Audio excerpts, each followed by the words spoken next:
Bonjour à tous, bonjour à toutes les amis, c'est Loïc. Avant de commencer, on est 10 000, mais on peut être bien plus, alors tu sais ce que t'as à faire. Tu t'abonnes, tu mets la petite cloche, c'est important, la petite cloche, sinon t'es pas prévenu de toutes les vidéos. Et puis tu viens me rejoindre sur les réseaux sociaux. Bonjour à tous, bonjour à toutes les amis, c'est Loïc, bienvenue dans le carré, en live, car c'est mieux quand on se voit et qu'on se rencontre. Je suis avec un ami, je suis avec un mec beau, intelligent, sympa. J'ai rencontré sa femme qui est belle, intelligente et sympa. C'est très énervant, oui. Mais surtout, je suis avec un champion du monde. Salut mon Julien. Salut Loïc, salut tout le monde. Et ce petit bracelet, il est là, il est bien présent. Il est pas là, non, Il n'est pas là, mais il est là. Il est là, ouais. Il est là. On va en reparler, mon ami. On s'est eu il y a 1 an et demi, je dirais, dans le carré. 1 an et demi, 2 ans peut-être. Ouais, je dirais un an même, un an et demi max. Alors, fêtons cet anniversaire grandement, car tu as eu un bon goût, mon ami. Tu as gagné, tu as été le premier des deux Français, tu as ouvert le bal, tu as ouvert la voie quelque part. Alexandre. Ouvert la voie et à la fin en plus. À la fin, just in Sur time. le gong. Sur le gong, c'est ça. Comme dirait Adrien Guillon, dans les arrêts de jeu. C'est ça. Tu prends ce bracelet, mon ami. Déjà, bon, la sensation quand tu prends ce bracelet. Ben, c'est quand même assez particulier parce que c'est online. Du coup, bah, je suis à côté de mon lit d'ailleurs avec des potes. On était là, tout le monde était là en train de rail. Et il y a ce truc de, je suis au dernier coup à tapis et river et la river rentre et j'ai gagné, tu vois. Et il y a un truc de, bah, je suis champion du monde. Maintenant, c'est un peu l'euphorie, tout le monde saute, on va dans la piscine et tout. On a vraiment un moment intense. Mais il y a un petit goût de... C'est pas du live, donc il y a une sensation qui est un peu différente pour moi parce que je suis habitué à jouer en live, mais il y a quand même ce truc de bah, je suis champion du monde quoi. Maintenant le bracelet il est pas là devant moi, il y a pas, tu vois, il y a juste les jetons qui viennent à moi et je me dis waouh, j'ai gagné quoi. Ça y est, j'ai gagné quoi. La somme, elle rentre pas en compte à ce moment-là? Elle rentre moins en compte, surtout que j'avais vendu à des potes pour qu'ils puissent kiffer un peu, qui étaient un peu down sur le Vegas. Du coup, c'est pas le plus important. À l'instant T, depuis 3-4 lefts, c'était je veux aller chercher le bracelet quoi. Et le lendemain, il y a la vraie célébration. Alors en plus, exact, ouais. Ce qui est rigolo, c'est que tu es en fin de Vegas. Du coup, maintenant, je sais ce que c'est, vu que j'y suis allé. Mais il reste encore pas mal de Français, mine de, il reste encore une petite team. Ouais. Et là, tu as la célébration, tu as la Marseillaise. Alors là, ça fait quoi à ce moment-là? En fait, c'est assez particulier parce qu'à la base, il ne devait pas y avoir de célébration. Parce que pour les derniers bracelets, généralement, il n'y a pas de célébration. Et il s'avère que j'ai eu Grégory Chauchon qui m'a dit bah voilà, tu es le seul bracelet français pour l'instant, donc on va faire une Marseillaise quand même et tout. Et bah, il se passe que tu es sur une estrade et tu vois les gens autour qui commencent à chanter la Marseillaise, la main sur le cœur et tous tes potes, et tu te dis waouh. En fait, c'est un là, sentiment. On y est en fait. Moi, je viens du foot. Pour moi, le foot, c'est la Coupe du Monde et c'est un truc que j'ai toujours voulu jouer, que je jouerai jamais. Et j'ai la possibilité de le faire au poker et de me dire putain, et là, je suis là devant tout le monde et il y a l'hymne, il y a la Marseillaise, quoi. Je suis champion du monde. Et du je coup, l'ai fait résonner. Voilà. Ouais, exactement. Et surtout que personne ne l'avait fait encore, tu vois. Et donc, je me dis, c'est une énorme fierté déjà. Et j'ai bataillé pendant 1 mois et demi vraiment pour faire mon max. J'avais fait 5e, 2e, je n'étais pas passé loin. Et je me retrouve là et enfin, quoi. Donc, magnifique, ouais. Belle sensation. Il y a quelque chose d'assez étonnant dans les réseaux sociaux quand tu gagnes. C'est ce côté, bah c'est évident. Bah évidemment qu'il allait être champion du monde. Tu l'as vu ça? Tu l'as remarqué un peu ce côté bon, évidemment tout le monde hyper heureux pour toi, mais ce côté, bah c'était obligé. En fait, je ressens un peu ça et c'est très gentil d'ailleurs de la part de tout le monde, mais c'est quand même assez particulier et paradoxal parce que c'est jamais véritablement une évidence parce que pour aller gagner un bracelet, il faut en battre des joueurs. Mais il y a effectivement ce truc, je recevais plein de messages de potes avant qui me disaient mais ça y est, c'est sûr que tu vas gagner cette année ou l'année prochaine, etc. Il y a même Jonathan Pastore qui m'avait dit, je l'ai noté, il m'a dit si en 2025 tu n'as pas gagné un bracelet, je change de sexe. Je me suis dit peut-être que je vais faire un break jusqu'en 2026 juste pour voir ça. Il y a une envie. Il y a peut-être une envie. Joe, toujours bien dans les paris, on le reconnaît. Et du coup je vais lui envoyer un message derrière, mais c'est... Il y a un truc, effectivement, les gens s'y attendaient, entre guillemets, mais peut-être plus que moi d'ailleurs, mais voilà quoi.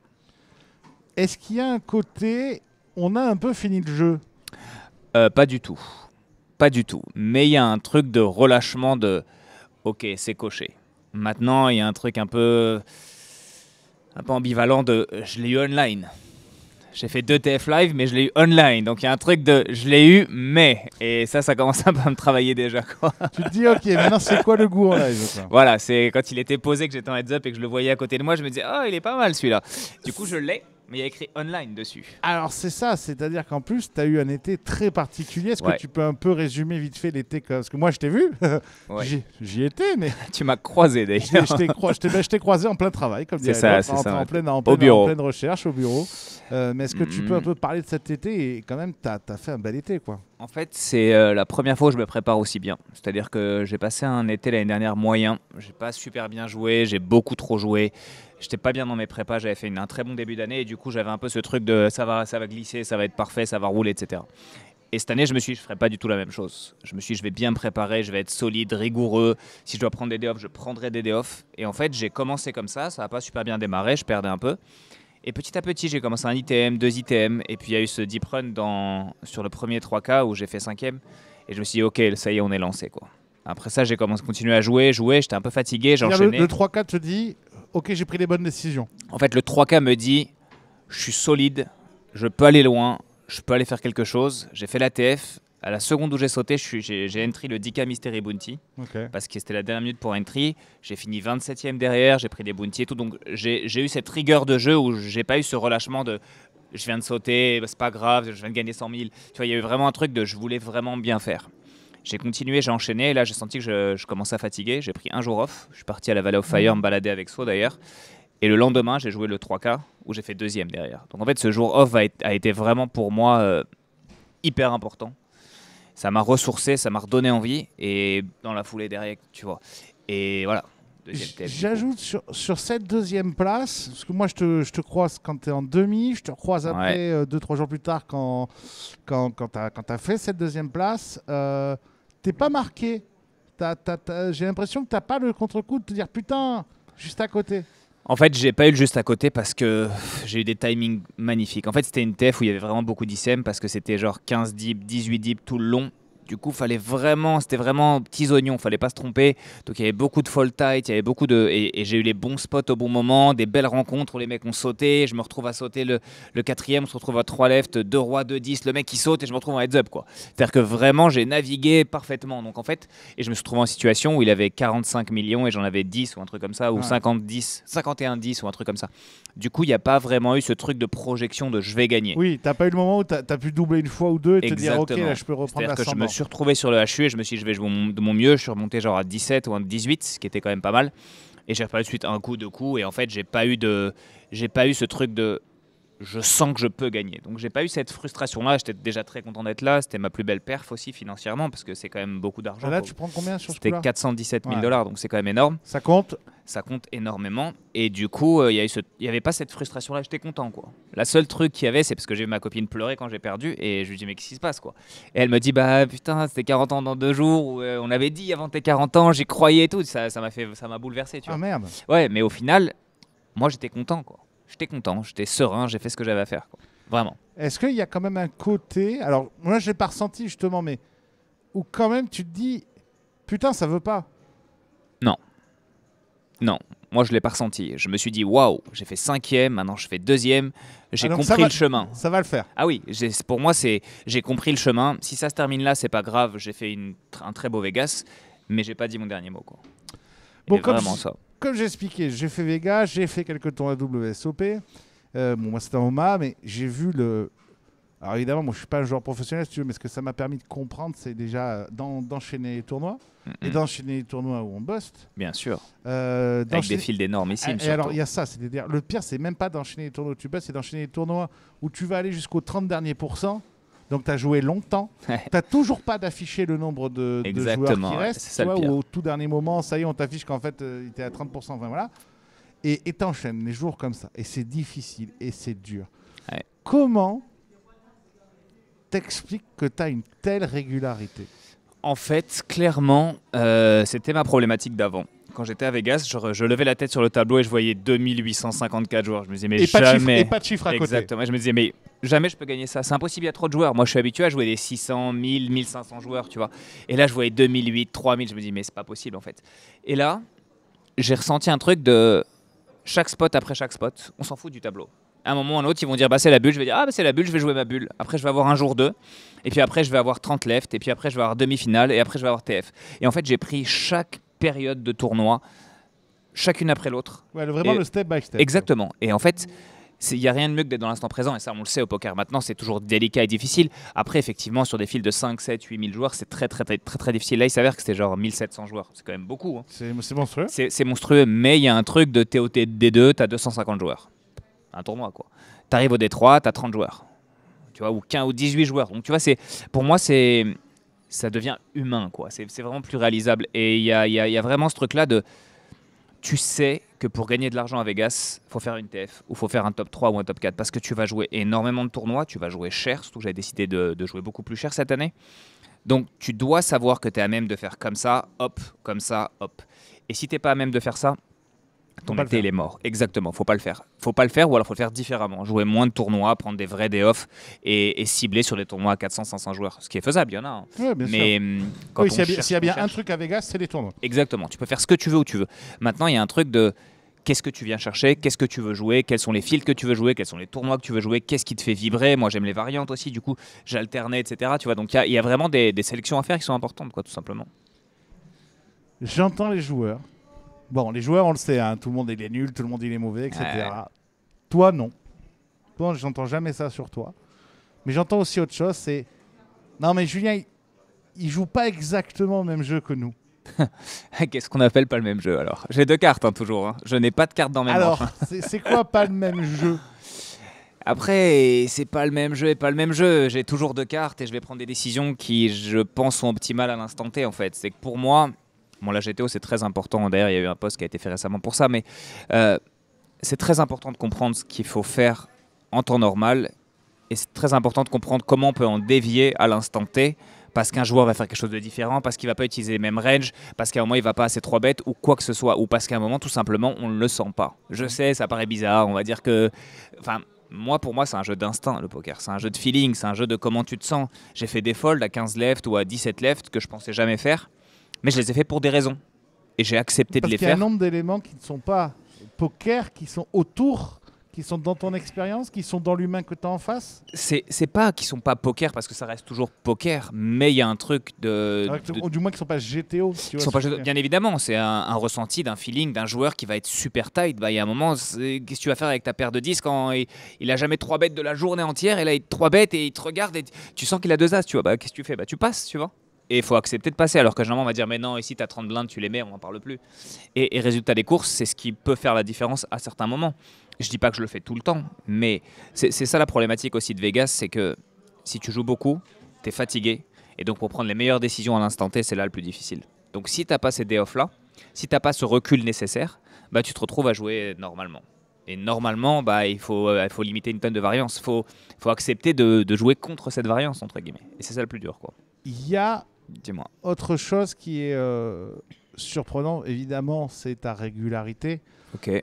Bon, là, tu me disais, oui, ça faisait quelques mois que tu faisais un petit peu moins de résultats. Mais en fait, bon... c'est pas que je fais moins de résultats, c'est que j'ai pas gagné de tournoi. J'ai fait des TF, mais j'ai fait genre 2e, 6e, 3e. Et en fait, c'est pour ça que ça te paraît bizarre, en fait. Non, mais même, t'imagines quand même le oui, paradoxe que t'es là-dessus. C'est-à-dire que les discussions que j'ai eues... Enfin, comme j'explique, il y a des très bons joueurs qui ne gagneront jamais de tournoi, ou peut-être un tournoi dans leur vie. J'ai vu, je sais plus, je crois que tu me l'avais montré un jour en story, je sais pas, enfin, quand on se parlait ou quoi, ton meuble à trophée là, il y en a pas 2 ou 3 quoi. Oui, c'est vrai effectivement. Bah, c'est ça aussi, j'ai été mal habitué quoi. Mais en fait, c'est pour moi la régularité. T'as été mal habitué ou t'as compris autre chose? En fait, moi je joue pour gagner, et je pense que pour gagner au poker en général, un poker de tournoi et encore plus live, il faut gagner des tournois. Si tu gagnes pas de tournoi, c'est compliqué de gagner de l'argent. Parce que la différence, elle se fait là, en fait. Elle se fait dans le top 3. Et vraiment, il faut absolument le faire. Je dis pas que j'ai compris quelque chose. J'ai mon jeu, ma manière de jouer et mon adaptation. Mais voilà, quand je te disais, cette année, j'estimais que parce que je gagnais pas spécialement d'argent depuis le début de l'année, mais j'avais fait pas mal de perfs. Parce que j'avais joué beaucoup plus cher aussi. Mais j'avais pas gagné de tournoi. Et je n'ai toujours pas gagné de tournoi live cette année. Oh, dur. Dur. Non, je cherche pas à me plaindre ou quoi que ce soit. Je suis vraiment désolé si on prend ça comme ça. Mais... Non, mais ça montre aussi que tu as un autre step de réflexion, oui. Etc. Quoi. Complètement, c'est ça. Ouais. C'est vraiment plus de l'abnégation et je me bats pour ça. Et chaque année, pour moi, il faut aller gagner. Quoi. Autre chose dont il faut qu'on parle, mon ami. Dis-moi. Sur toi, pas de patch. Pas de patch, non. Pas de patch, pas de marque. Pas de marque. Rien. Tu me prends à l'arrache, en plus, je devais aller chez le coiffeur et tout, j'ai même pas eu le temps. Ah, il était à la volée. Voilà, il est au à la Club volée. Circus à la volée. Je fais hop là, viens là, Hop, toi. hop, hop. Et j'ai mis une caméra, il a pas eu le choix, le pauvre. Pas de patch, toujours pas de patch. On en avait déjà parlé. Ouais, Tu m'avais dit dernière. ça viendra quand ça viendra. Oui, mais en gagnant. Si ça doit venir. Si ça doit venir. Oui, mais déjà deux choses. Il y a ce que le grand public ne sait pas, que nous, on peut savoir dans le tout petit milieu, des bruits, des fois, Ouais. de temps à autre, qui reviennent avec ton nom. Et il y a aussi, pour le coup, quand tu as gagné le bracelet, beaucoup de gens qui ont dit mais putain, mais c'est fou. Mais enfin, mais pourquoi il n'est pas sponsorisé ce garçon? Ouais. Alors, en un an, il y a eu des avancées, il n'y a pas d'avancées, t'en as plus rien à foutre de sponsoriser. Non, j'en ai pas plus rien à foutre, mais en un an, c'est pas qu'il y a eu des avancées, c'est que j'entends toujours les mêmes choses à table, de joueurs, de personnes, j'entends les gens du milieu, j'entends les gens de la presse, et certes, mais mon téléphone il sonne pas, tu vois. Donc après, c'est pas moi qui fais les choix. Je comprends le marketing, tout le monde a des besoins, et les rooms ont des besoins qui sont peut-être différents, peut-être que je ne corresponds pas, j'en sais rien. Maintenant, c'est pas parce qu'un tel va dire ah putain, mais tu devrais être sponsor, ouais, mais regarde, ça colle trop, mais oh putain, t'es trop cool à table, ou ci ou ça, qui fait que la room va avoir envie d'être avec moi, j'en sais rien. Maintenant, j'ai eu des petits contacts, il y a eu des discussions qui ont. Enfin, on a parlé de moi à certains moments, mais il n'y a jamais rien eu de concret. Il y a eu des échanges, pas forcément des échanges avec moi en direct, mais j'ai eu des échos comme quoi je faisais partie de shortlist à plusieurs moments, mais au final, j'ai pas été pris. Voilà. Donc après, j'en sais rien, mon téléphone est toujours là. Vous pouvez l'avoir. Je vous le donne en MP. Voilà, après, honnêtement, c'est trop complexe pour dire c'est à cause de ça ou c'est pour ça. En tout cas, moi, je suis disponible pour en discuter avec plaisir. Maintenant, c'est pas moi qui prendrai la décision, quoi. Il y a un an, tu m'as dit quelque chose. Tu n'as pas tenu promesse, mon ami. Tu m'as dit les réseaux sociaux, je vais m'améliorer. Je vais m'améliorer. Si je signe pour une room, c'était ça que je t'avais dit. Alors, tu voulais pas faire un truc pendant l'été à Vegas? Si tu m'avais dit que tu voulais faire un j'avais truc réfléchi, mais j'avais réfléchi et je m'étais dit si jamais. C'est pas que c'est compliqué, c'est pas un truc qui me dérangerait en plus, mais j'ai pas envie de le faire pour le faire. Je le fais si j'ai une véritable raison de le faire. Et ça aurait pu être une raison de le faire pour les potes, pour les proches, etc. Mais même pour ton public, t'as des gens qui aiment te suivre tout simplement. Oui, j'ai des gens effectivement. Sinon déjà tu ferais pas des vues quand je te fais une interview par exemple, tu ferais 200 vues, tu t'en ferais pas 5000 quoi. Certes, oui, je suis assez d'accord et c'est cool d'ailleurs. Mais il y a un truc, c'est pas un truc que je vais vouloir faire de moi-même parce que j'estime que c'est très chronophage. Maintenant, c'est un truc que je pourrais apprécier, mais il faut qu'il y ait une raison valable. Et en fait, pour moi, la raison valable, c'est le sponsoring. Et c'est vraiment le seul déclencheur qui me ferait faire ça, je pense. Et t'as pas envie des fois de le prendre à l'envers? De te dire, tu sais, si je le fais, j'ai plus facilement une room. Enfin, remarque, c'est toujours pareil. C'est sûr et certain. Enfin, justement, je sais pas si c'est de l'ego ou quoi que ce soit, mais j'ai envie qu'on me prenne pour ce que je suis et ce que je fais. Oui, parce que tu représentes. Et pas parce que j'essaye de faire ce dont on a besoin ou envie que je fasse. Tu vois ce que je veux dire? Moi, je suis à table comme je suis, que je sois sponsorisé ou pas sponsorisé, je vais parler avec les gens, je vais rigoler, je vais discuter. Oui, tu te forces pas à ça. Je me force pas, je me force jamais. Quand les gens ils m'arrêtent ou ils veulent prendre une photo ou discuter, je suis toujours là à parler, je réponds à tous les messages. Ça, c'est vraiment pas une problématique pour moi. Maintenant, me mettre sur le réseau et, entre guillemets, créer une image ou alors mettre mon image en avant pour être sponsorisé, c'est pas ce que j'ai envie de faire. En revanche, si je suis sponsorisé et qu'il faut faire quelque chose là-dedans, ça me dérange pas. On en discute, on trouve ce qui colle le mieux et ça peut se faire. Mais à l'heure actuelle, je veux pas que ce soit dans l'autre sens en fait. Voilà. Bon, comme on dit, il y a des trophées. Ouais. Bah, le plus beau, ça y est, tu l'as. Alors, tu as le droit de les accumuler maintenant. Mais qu'est-ce qu'on vise grosso modo? Parce que oui, tu m'as parlé donc de ce bracelet en live, évidemment. Oui. Mais entre guillemets, ça ne sera le défaut de gagner un bracelet, c'est qu'ensuite ce n'est toujours qu'un de plus entre guillemets. Tu vois. Ouais, mais bizarrement, j'ai quand même eu un truc de, c'est une sorte de truc qui retombe de soulagement de. Je l'ai fait. Ouais. Et j'ai pas ce truc de OK, maintenant je vais être celui qui en a 5, en a 6. Non, j'ai pas cette sensation-là. Mais moi je comprends que tu es le côté soulagement parce que dans l'évidence des gens qui se disaient mais forcément tu vas l'avoir, je pense que même si on veut pas, ça met toujours une pression psychologique de se dire mais tout le monde pense que je vais l'avoir, je l'ai pas. Exactement. Donc j'ai l'air d'un con alors que non, entre guillemets, tu vois, tout le monde sait déjà que t'es fort. Mais t'as répondu aux attentes. Tu vois, c'est le côté fou, c'est bon, j'ai eu mon examen. Mais c'était plus par rapport à moi, ça. C'était un peu une requête que j'avais. Je voulais avant 40 ans, donc l'année de mes 40 ans, c'est fait. Maintenant, effectivement, je me dis pas, vivement qu'on soit à Vegas l'année prochaine pour en avoir un deuxième. Je me dis pas ça. Je me dis justement, je vais prendre des vacances. Il y a les EPT, ce sont des beaux trophées, ce sont des beaux tournois. Ouais, c'est des choses que tu vises maintenant. Ouais, bien sûr, bien évidemment aussi. EPT, WPT, toutes ces choses-là sont bien. Et tu m'as parlé de 10 000. Les high rollers, les super high rollers, c'est quelque chose qui peut te tenter ou c'est moins dans ta gamme d'envie? En fait, je joue maintenant les 10 et quelques 25. Je vends sur ces tournois-là et je suis en discussion avec plusieurs personnes pour hypothétiquement faire les tritons. Je devais peut-être faire ceux de Londres, mais il s'avère que c'est la seule semaine de vacances que j'ai en famille, donc je n'irai pas quoi qu'il arrive. Il faut en parler à Karl. Karl, mon Karl Chapier, je t'embrasse. Si tu Non, nous vois. mais c'est quelque chose que je me dis pas, ouais, je veux absolument faire ça. Mais ça peut être une partie du chemin. Ouais. J'aime bien jouer les tours un peu plus chers maintenant. Je m'y sens bien, je m'y sens à l'aise. Je commence à connaître les fields aussi. Et ça me permet de m'adapter autrement. Ça me permet de travailler encore plus mon jeu. Et c'est ça que j'adore aussi. Donc au final, je pense que ça fait partie hypothétiquement du futur. Écoute, mon ami, j'ai une dernière question à te poser qui sort un peu du poker, qui va dans ton autre monde. Ok, mais qui va revenir vers le poker. Tu vas comprendre. Ça y est, ça parle beaucoup depuis un an et demi de deux séries sur le poker qui pourraient se rapprocher de la dame de, je sais plus comment on appelle ça, Queen Gambit. De la Queen Gambit. Ou deux films. On sait que Moundir avance là-dessus. On sait que Alexandra Mienne avance là-dessus. On sait que Romain avait des idées. Ouais. Je sais, puisque à Vegas j'avais beaucoup de rendez-vous, je sais que les Américains sont très chauds là. Ils avancent sur des très très gros projets. Ce qui fait que du coup, vu qu'ils avancent très fort, tu te dis bon, du coup, je sais pas si les Français vont y arriver, mais ça, c'est un autre débat. C'est ça la problématique. Ouais. Toi, avec ton regard et de comédien, et surtout toi qui connais quand même l'industrie du cinéma un peu, Ouais. faisable, pas faisable comme on le pense, pas faisable par les Français. Hyper faisable comme on le pense, faisable de différentes manières, faisable par les Français, mais il faut y aller vite. En fait, la problématique, c'est que tout le monde veut faire ça et ça fait des années qu'on parle de ça. Moi, j'ai eu des gens qui ont parlé avec Netflix, j'ai eu des contacts de gens qui voulaient faire des choses pour Netflix, qui m'en ont parlé d'ailleurs et qui m'ont dit que si jamais j'étais intéressé, ça pourrait le faire.